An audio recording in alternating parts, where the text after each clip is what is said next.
All right, here we go with another session of Q&A.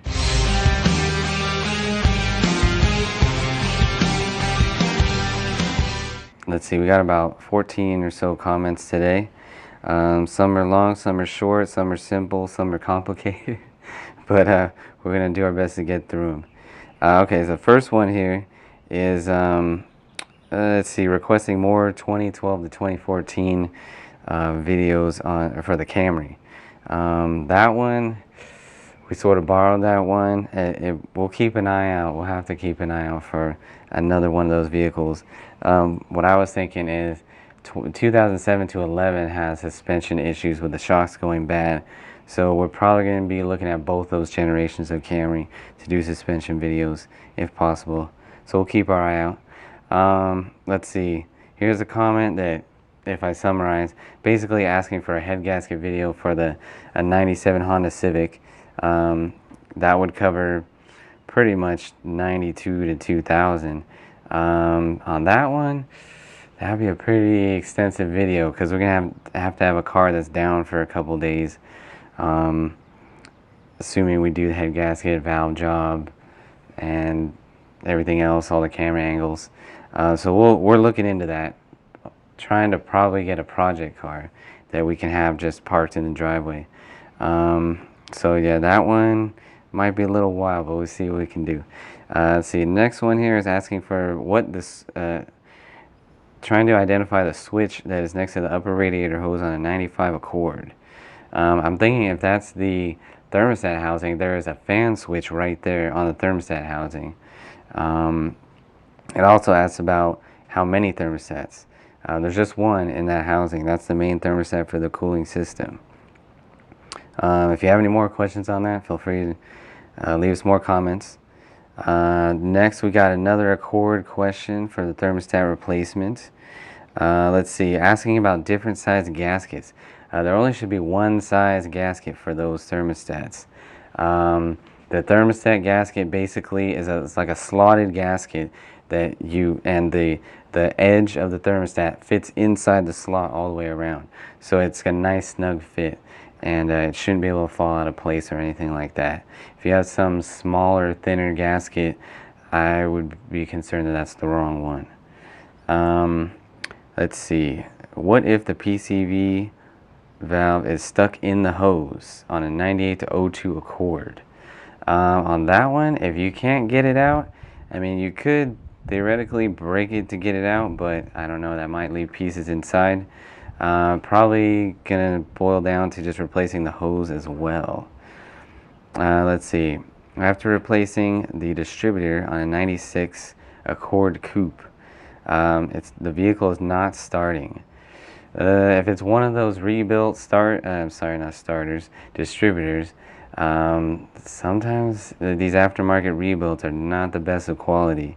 It is possible it's defective. Because yeah, like as is mentioned in the comment, it only fits in one way. Another thing you'd want to check too, just make sure that the plug wires are secured to the cap properly and that they're making good contact. Sometimes people don't get the wires on the cap properly, then you're going to get no spark, and then of course it's not going to start. Let's see, next comment. Any plans on doing any more GS400 videos like valve cover gaskets? That is a good request. Those vehicles are at the age where the valve cover gaskets are leaking. Don't have any V8 Lexus cars at the moment. The GS400 is not around anymore. Shoot, a while back I had an LS400 that I did, but that was a long time ago. But we'll keep an eye out for other 90s Lexus cars, definitely. Next comment. Let's see. This is asking about the transmission flush on the 03 to 07 Accord 4-cylinder, asking if it's any different on a V6. It's going to be the same thing. You're just letting the transmission pump out the fluid. There's a question about putting the transmission in reverse to pump out the torque converter fluid. I don't think that's necessary. As long as you run the flush long enough, all the fluid should get pumped out, and you should just see nice clean fluid coming through. Let's see. This one is a question on the 2012 to 14 Camry. Asking about the oil filter tool. We would definitely recommend to use the proper tool. Using one of those clamp type tools is likely it's going to damage your housing, and those are not cheap. I think the dealership charges maybe $50 or $60 to replace that oil filter housing. Let's see, moving on. 98 to 02 Honda Accord door lock actuator. Asking about replacing the washer pump. We don't have any videos on that right now. It should be pretty straightforward, just a matter of taking off your wheel, pulling back the fender liner, and you can expose the washer bottle. But the one thing you want to do if you're replacing a bad pump, the rubber on the grommet that seals the pump, it usually goes bad. The rubber's too hard.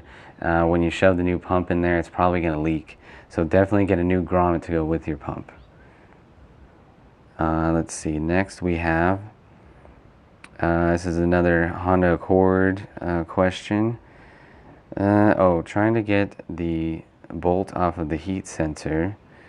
I'm thinking, not sure where that location actually is that it's being referred to. If it's a bolt on the thermostat housing, sometimes those get corroded.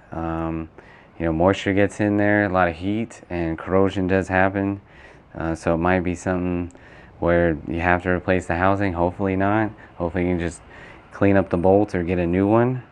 But best of luck with that. And definitely leave us another comment if you have any more details on that situation.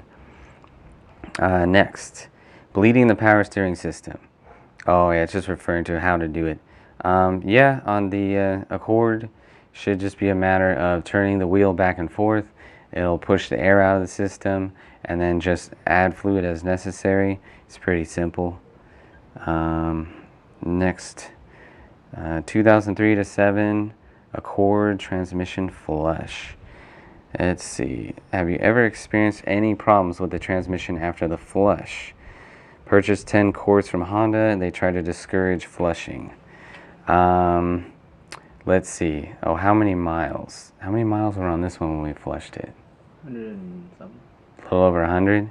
Yeah, I know that I hear that flushing is discouraged on higher mileage transmissions. I've often heard a rule that if it's over 100, you shouldn't flush it. You should only drain and refill it. If you want to be on the cautious side, you might want to try that first. It's something to do with the I don't know the science of it, but the breakdown of the fluid in an old transmission. Sometimes switching to brand new fluid will cause issues with it, whether it's the seals or the solenoids inside. I don't know exactly what it is, but yeah, if you want to be more cautious, maybe do a drain and refill. Maybe wait till your next oil change, do another drain and refill. Take it easy on that transmission, because yeah, there can be shifting issues with transmissions that are high mileage and get the complete fluid flush. Okay, so next, let's see, another question on 93 to 02 Corolla. Let's see, rear shocks. Asking about disconnecting the brake line and cutting a notch in the bracket where the brake line mounts. That sounds like a good idea. I can't lie, I think that crossed my mind as well. But the only thing is, that bracket supports the brake line. There's a spring clip that's holding the line in place. And if you cut that bracket, I don't know if that could cause an issue with the clip slipping out, and then you have an unsecured brake line. So I would probably just stick to disconnecting it and bleeding the brakes afterwards. But yeah, I would say that's a do-at-your-own risk option right there. Here we go with the next comment. 93 to 02 Corolla. Asking if the replacement of the shocks is going to be the same on a Chevy Prism. Yeah, Chevy Prism is the same as a Corolla. The Corolla and the Chevy Prism were built side by side in the NUMMI plant in Fremont, California, back in the day. So it's the same car, the exact same procedure. So no worries on that one. Just follow the Corolla video. And that is it for today.